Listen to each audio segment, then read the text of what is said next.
Okay, so we're kind of still on Israel's first king, but it's going to kind of be funky because we kind of hit King Saul, and then God took the kingdom from him, but he's still ruling. That's the part. But I'm going to back up a chapter because they kind of insert a little story in there, and I didn't want to just stop Saul altogether and then have this in the middle and start Saul again. So I did Saul, but we're going to back up just one chapter, and I'm going to kind of give you a little synopsis of what happened. This really isn't in our lesson time, but I didn't want to skip it because it's such a good account that's in there. You'll understand what I mean when we get started. So our memory verse, Psalm 34, 17 through 18, the righteous cry out, and the Lord hears and delivers them out of all of their troubles. The Lord is near to those who have a broken heart and saves such as have a contrite spirit. So we're backing up just a little bit to 1 Samuel 14. And the main guy here is Jonathan. All right, so if any of y'all have ever heard of Jonathan, this is the guy who we should model all friendships after. And that's why I'm picking up on this, because he's going to come back later in the story. And he's very, very important to King David. Okay? So I didn't want to skip this because this shows us who Jonathan is. All right, so Jonathan, and you wouldn't think this, he is the son of King Saul. And, we read through these chapters really, really quick, and we think that, Saul just got anointed as king, and then 2 chapters over, he's fighting and da-da-da-da-da. We don't realize he's already got a grown son. So a lot of time has passed through these chapters, and we don't always pick up on that. So Jonathan is a grown man, and just to give you a little bit of a background here. So now it happened one day that Jonathan, the son of Saul, said to the young man who bore his armor, "Come, let us go over to the Philistine garrison that is on the other side." But he did not tell his father. Does anybody know what a garrison is?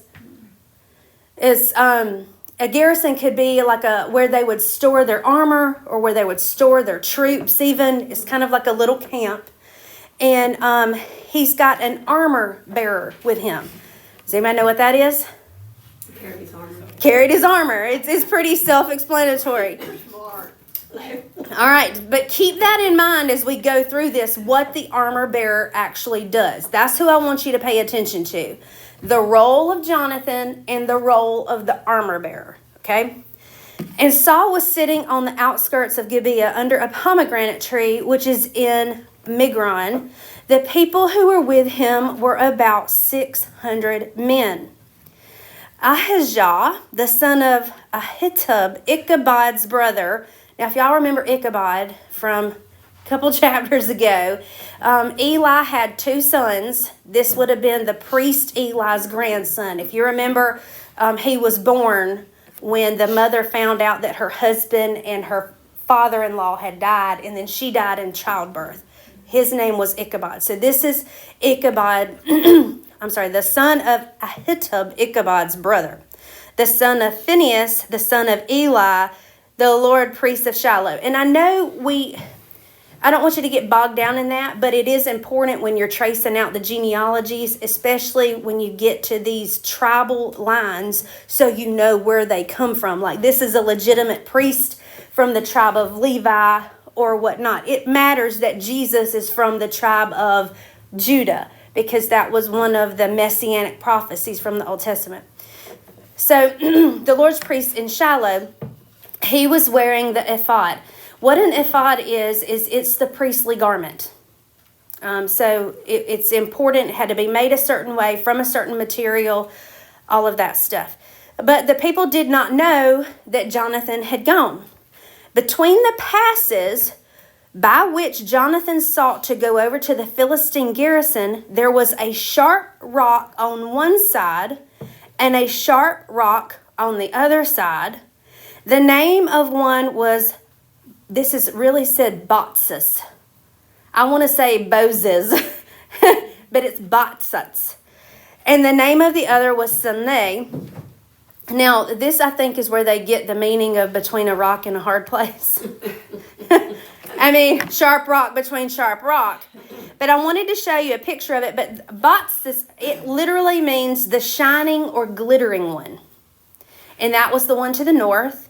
And the Senna means thorn bush. All right, so that was how they referred to him back in the day. But this is what it looks like from an aerial view. So this is the pass. That's Michmash. You have the Botsis and the Senna, I guess, between those those two rock formations. I just think it's interesting that they name the rocks. They name the pass. You know, they have a name for everything, and it might not survive today, but we can use clues from the Bible to tell us, you know, and show us where those places are. The front of the one facing northward opposite of Michmash, and the other southward opposite of Gibeah. Then Jonathan said to the young man who bore his armor, "Come, let us go over to the garrison of these uncircumcised. It may be that the Lord will work for us, for nothing restrains the Lord from saving by many or by few." That's faith. There's just 2 of them. There's 600 back at his father's camp. And he says, hey, let's go over here. The Lord might fight for us. He didn't go and say, hey, Dad, get the 600 men and have them on backup. They didn't even know he was gone. So just him and his armor bearer, and he has faith. Hey, if the Lord wants just me and you to defeat this army, he'll provide a way. So his armor bearer said to him, do all that is according to your heart. Go then, here I am with you according to your heart. Did he question it? Full trust, isn't it? I'm with you. Let's go. Now, that's going to come back, so remember that. All right. Then Jonathan said, very well, let us cross over to these men and we will show ourselves to them. Now, this kind of seems odd to me because if I'm sneaking up on the enemy, I don't want to show myself. But for some reason, this is in his mind, we're going to show ourselves to them. And if they say to us, wait until we come to you, then we will stand in our place and not go up to them. But if they say to us, come up to us, then we will go up, for the Lord has delivered them into our hand, and this will be a sign to us. So he kind of makes this as a test. If they say this, we're going to stay here. If they say this, that means the Lord's going to work for us and we're going to go on up. That again shows faith as well. So both of them showed themselves to the garrison of the Philistines. And the Philistines said, look, the Hebrews are coming out of the holes where they have hidden. The men of the garrison called to Jonathan and his armor bearer and said, come up to us and we will show you something. Isn't that something like the enemy would say? Come here, let me show you something. All right, Jonathan said to his armor bearer, come up after me, for the Lord has delivered them into the hand of Israel. And Jonathan climbed up on his hands and knees with his armor bearer after him. And they, the Philistines, fell before Jonathan.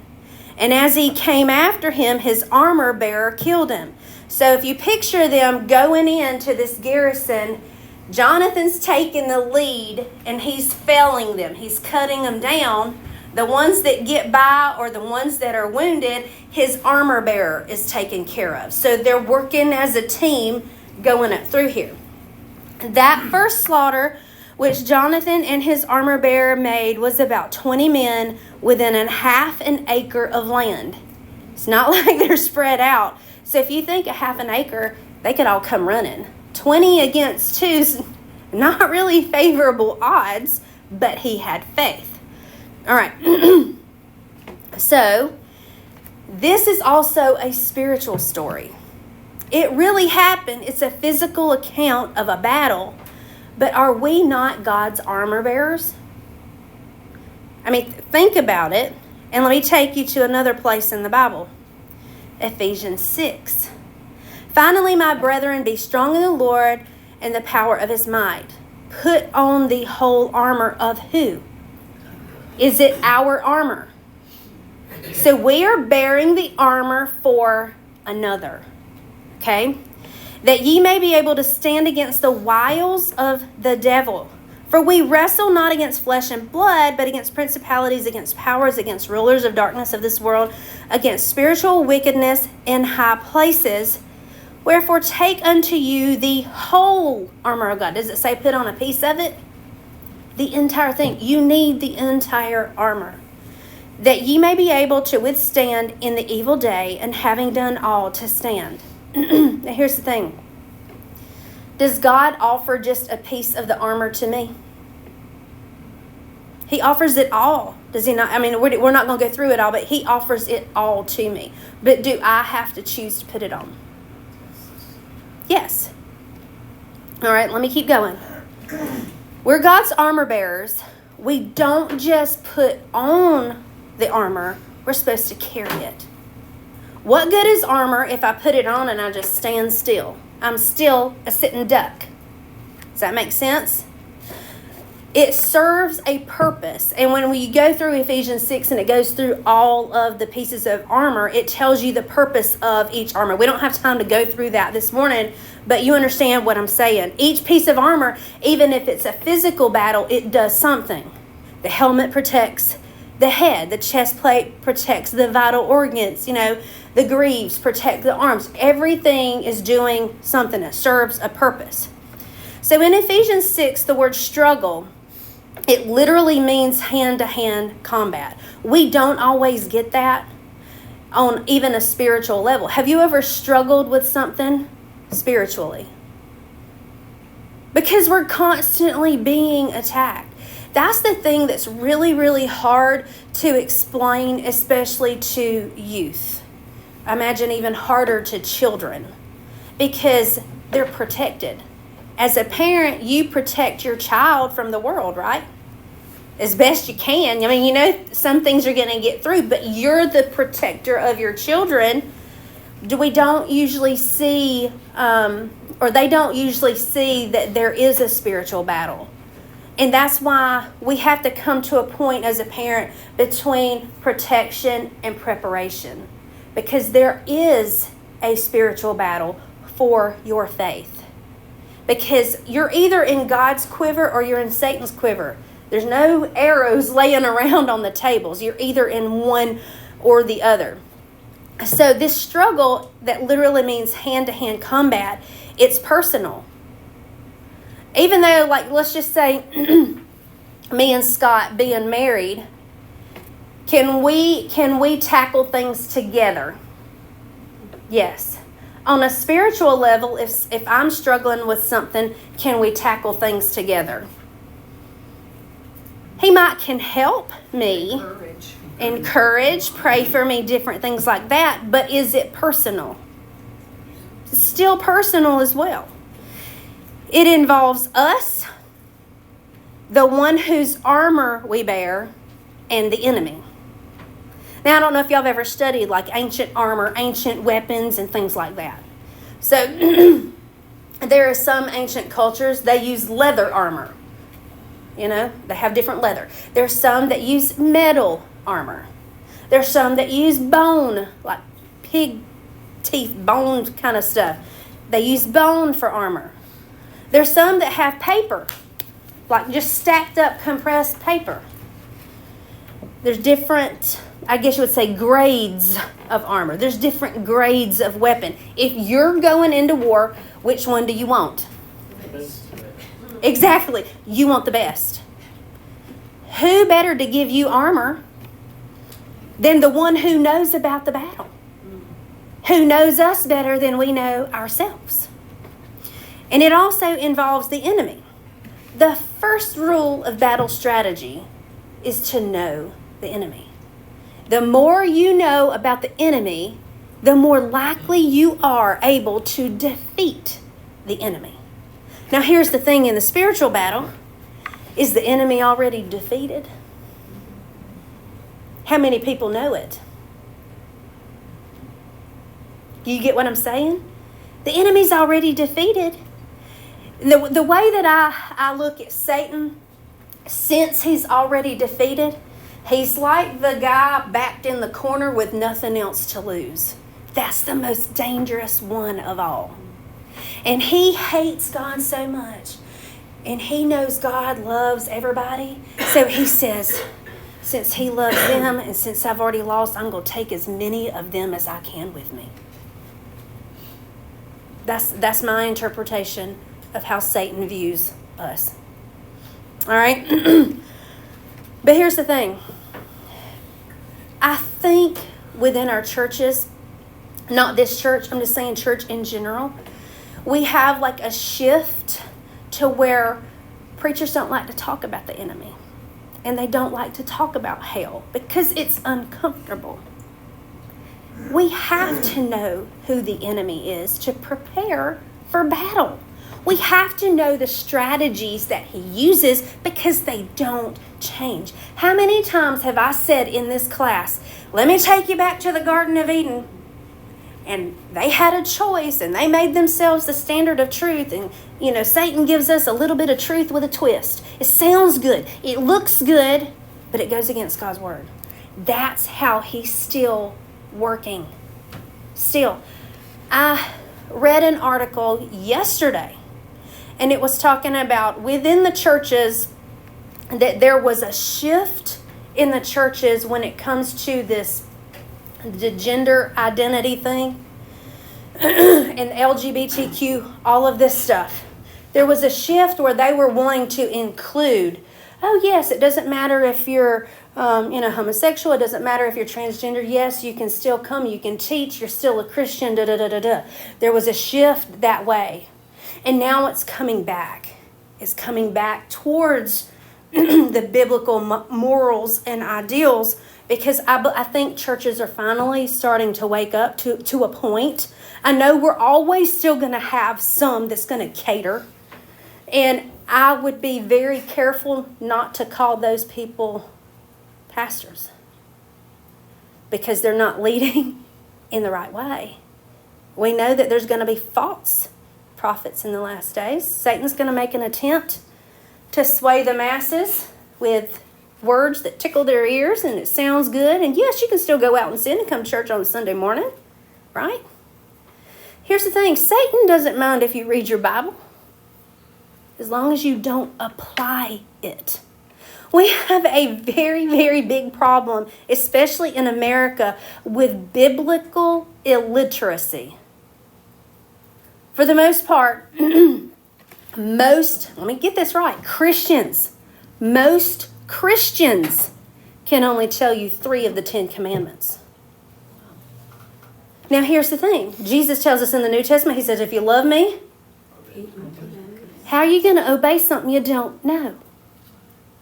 If we love God, and the first commandment is to put him first, have no other gods before me. If we love God, we revere God, we respect God, we see him as our creator, knowing better than we do. He is our Lord. Why do we not make time to read about him, to get to know him, to talk with him? And everyone wants to use this as, well, I'm busy. We make time to do what we want. Exactly. We know what you value. Anybody can usually look in on your life and see what you value. It's what you invest in, right? Whether it's money, whether it's time. Let's just say I brought my kids in here this morning. I can stand up here before they come in the door and I can tell you what I love. I can name 3 things that I just love. But when they come in here, do you think they'd have a different answer? Probably. Some might be the same, but with them looking in on my life, they can tell what I love. Now, here's the thing about that I want you to get from this. You pass on more of what you love than what you know. We like to pass on what we know. We're talkers, But we pass on more about what we love because people can see our passion in it. They can see if we live it out in our life. That's like if you had a pastor that stood up in front of you every Sunday and he said the right thing and he said the right thing and he said the right thing, and then he goes out here during the week and he lives just like everybody else. Would you trust him? Because you're always leading people towards Christ or away from Christ. And sometimes you don't even have to say a word because people are watching you. So you have to know yourself. And here's the thing. If I told y'all, I stood up here this morning and I say, I want to announce to y'all that I have weaknesses. Does anybody like admitting their weaknesses? No. We don't like admitting those. I'm just going to tell you, I'm impatient. I'm very impatient. I saw that look back there. I am very impatient.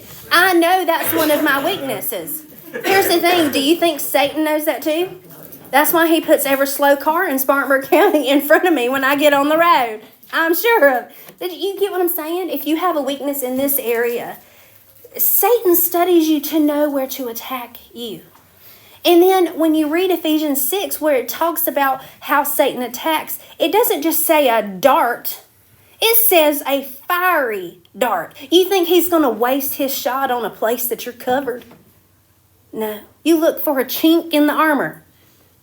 That's where he's going to hit us. So if you don't know your weakness and you can't admit your weakness, what's going to happen? He's going to get you. He's going to get you. We have to take accountability. We have to admit, I can't do this by myself. Do you think God's armor has chinks in it? No, not if we put it on. We got to put it on, right? Let me keep going. The armor bearer listens carefully to instructions. Okay, let's apply this to the church as a whole. How many of the church as a whole, not our church, but just the church as a whole, carefully listen to instructions?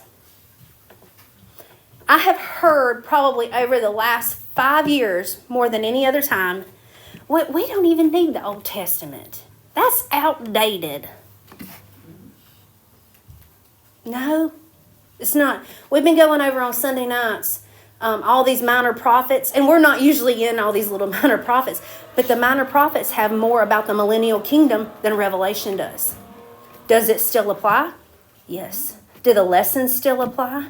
Yes. You have wicked nations that God says, hey, you've disobeyed me.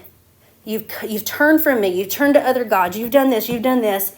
You know what? This is your punishment. Do you think God will not punish America just because it's America? We can say we're one nation under God, but does our nation as a whole act like it? Now, if God is a just God back then, do you think he's a just God now? Now, there's always going to remain the faithful few in every generation. Even if an entire generation turns, you're always going to have a faithful few. So you have to see yourself as the armor bearer. You have to listen carefully to his instructions. I would say probably one of the greatest ones is the one I just mentioned. If you love me, obey my commandments. You know, we've been going over Saul. What did he do? He didn't obey. There was no obedience. You remember last week, to obey is greater than to sacrifice. All right? He's with his master, heart and soul. No doubts. Fully submitted, whatever you have, I'm going after you. It reminds me of when Peter's in the boat. Peter's not perfect. He is rash. He just flies off the handle. I picture him as this burly dude. He ain't afraid to say nothing. He ain't afraid of nobody getting in his way. But he messed up big. He denied Christ 3 times. But when God's on that shore, when Jesus is on that shore, and they're looking from the boat, because they all go back to fishing, he's like, is that the Lord? And they're like, hey, that's the Lord. What does he do? He jumps in the water. He's already walked on water one time. It don't matter if he's walking on water now or not. He's just ready to get there. Can we follow like that? Heart and soul. Not to mention if it makes us uncomfortable. Does sometimes God lead us to uncomfortable places? We don't like to be uncomfortable, right? Let me keep going. The master leads. So this is the spiritual look. All right? And we get this from Jonathan, because in this instance, Jonathan is the master. In our lives, God is our master if we've submitted to him. So the master leads. The armor bearer follows into battle. Does the armor bearer choose the battle? No, he just follows. The master takes the brunt of the battle because he's first. Now, I got to really thinking about that because I'm seeing it as a physical battle. He's the one out front. He's got the most danger. But think about it. When Jesus was here and they nailed him to the cross, did he not take the brunt of battle right then? He took it all. All we have to do now is just follow. Doesn't mean that it's easy. Just because you're a Christian, do you think that problems don't come? No. Sometimes it's harder for Christians than anybody. I would say, for anybody that thinks that, if they thought that it was easy for somebody to be a Christian, then God hated Paul. Look at all what Paul went through. Well, he attacks Christians worse than regular Christians. Because the regular people, or the ones that are not saved, they're already his. Yeah. He doesn't have to attack them. You ever wonder, why do the wicked prosper? I mean, we all see it. Whether it's in a job or government or wherever, the wicked seem to prosper. It doesn't seem like they have any problems. But let me ask you this. Do you learn more when you're on the mountaintop or when you're in the valley? That's when you mature the most. We prefer the mountain. Oh, yeah. We do. It says, before God, our enemy will fall, and we can only be deadly to the enemy when we follow. Without the armor, without God as leading the way, we're just doomed to fail. Let me keep going. And there was a trembling in the camp and in the field and among the people. The garrison and the raiders all trembled, and the earth quaked, so that it was a very great trembling. Now the watchmen of Saul in Gibeah of Benjamin looked, and there was the multitude melting away, and they went here and there. So they're probably spying over there, and they're seeing like some chaos going on, and they're like, what's going on over there? Then Saul said to the people who were with him, now call the roll and see who is gone from us. So he must have known somebody was attacking. Who's gone from us? And when they called the roll, surprisingly, so Saul didn't expect it, Jonathan and his armor bearer were not there. As a father, you would think your heart would sink. Two against the whole garrison, against the enemy, and one is your son. And Saul said to Ahijah, I know these are horrible names. I'm sorry, y'all. I just can't pronounce all this stuff. Bring the ark of the Lord here, for at the time the ark of God was with the children of Israel. So they had the ark with the army, I guess you would say, because they wanted God in battle with them. Now it happened while Saul talked to the priest that the noise which was in the camp of the Philistines continued to increase. So Saul said to the priest, withdraw your hand. Now, I know this sounds a little bit confusing, so I want to break it down to you. So lots of times back then, the priest would call out to God. He would raise his hands. He's in the middle of calling out to God, and Saul tells him, withdraw your hands. Like, stop calling out on God. In the middle of it. So he doesn't wait for like a response from God. And that's kind of odd to me, because you would think, if you have the ark of God here, you want God to fight for you, and now withdraw your hand from God. Then Saul and all the people who were with him assembled, and they went to battle. And indeed, every man's sword was against his neighbor, and there was a very great confusion. This has happened before. When we were talking about when they come into the promised land and some of the things that they did, I think it was, I know I'm hot too. It feels like the heat on, when they were coming in, when they would, what was it? They blew the trumpet, threw the clay pot down, and they shouted, da da da da da. They all got confused, run out of their tents, and they're killing each other. So, Israel doesn't have to go in. And it says then, I'm sorry.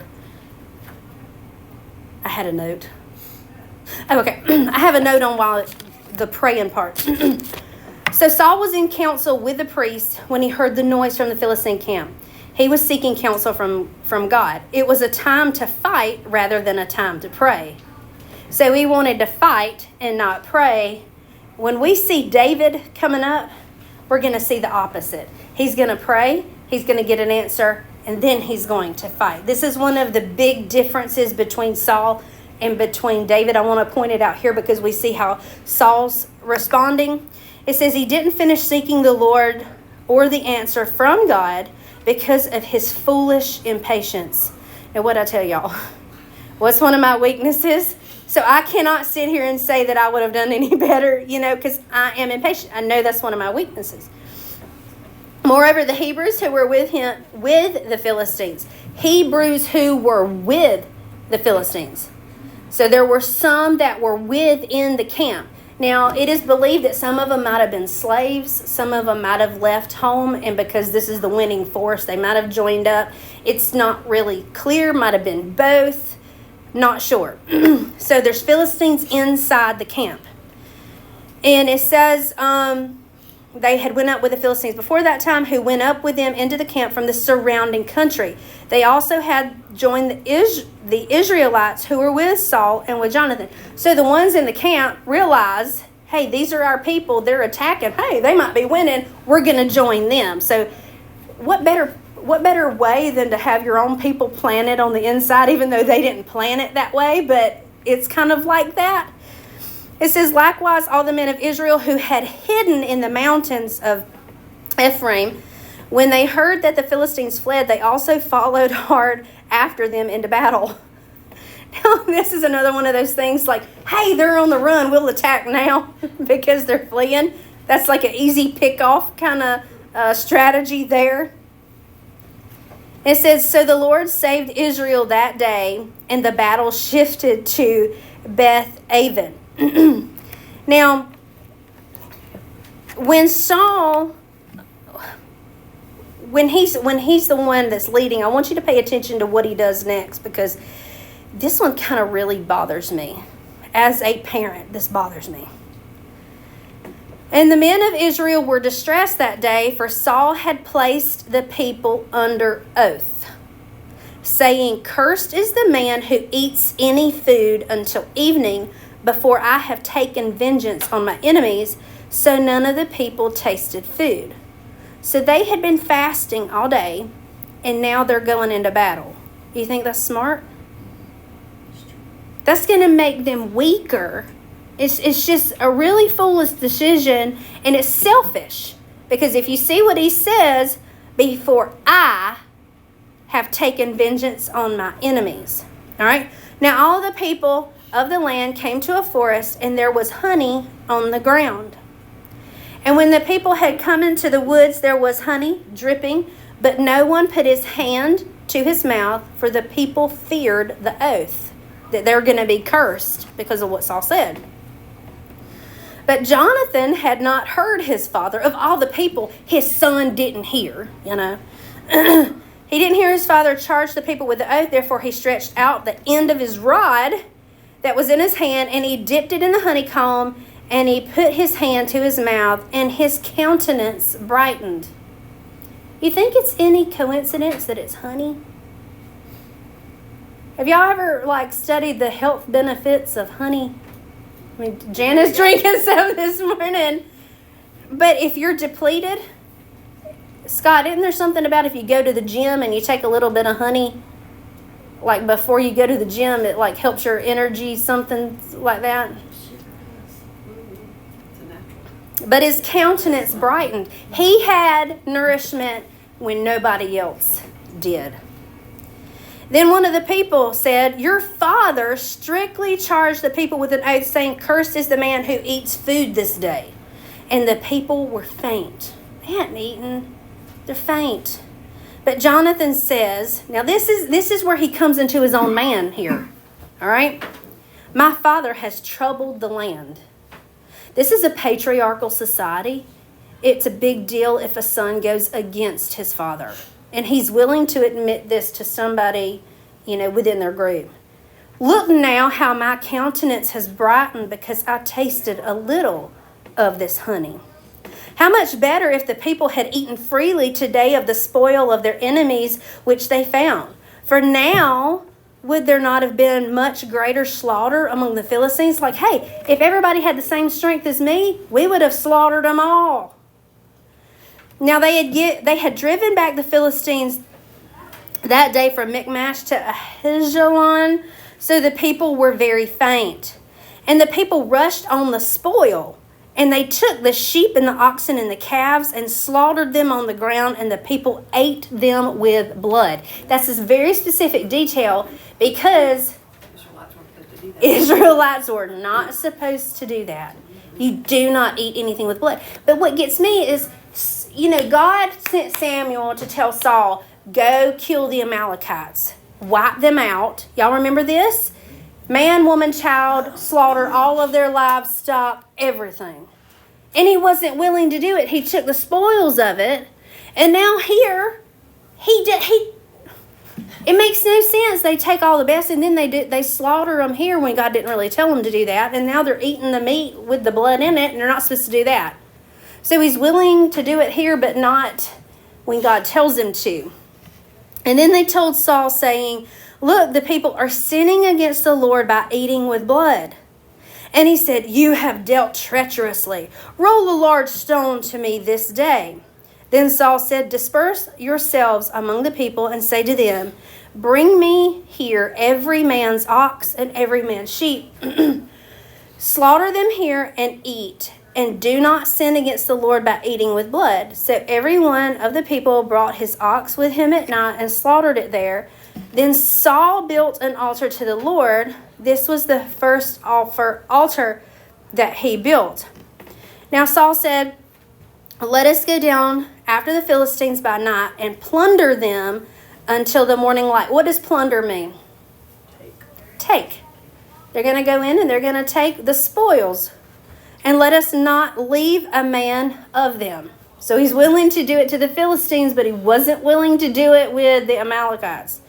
And they said, do whatever seems good to you. Then the priest said, let us draw near to God here. So Saul asked counsel of God, shall I go down after the Philistines? Well, now he's wanting to call on God again. Remember, he stopped last time he was in the middle of it. It says, will you deliver them into the hand of Israel? But he did not answer him that day. And Saul said, come over here, all you chiefs of the people, and know and see what this sin was today. So because God didn't answer, he thinks somebody has sinned, and that's why God's not answering. For the Lord lives who saves Israel, though it be in Jonathan my son, he will surely die. There is no emotion in that. What he's saying is, hey, even if it's my son Jonathan and he messed up, he's going to die. That's the part that bothers me in this. But not a man among the people answered him. Then he said to all of Israel, you be on one side, and my son Jonathan and I will be on the other side. So he split.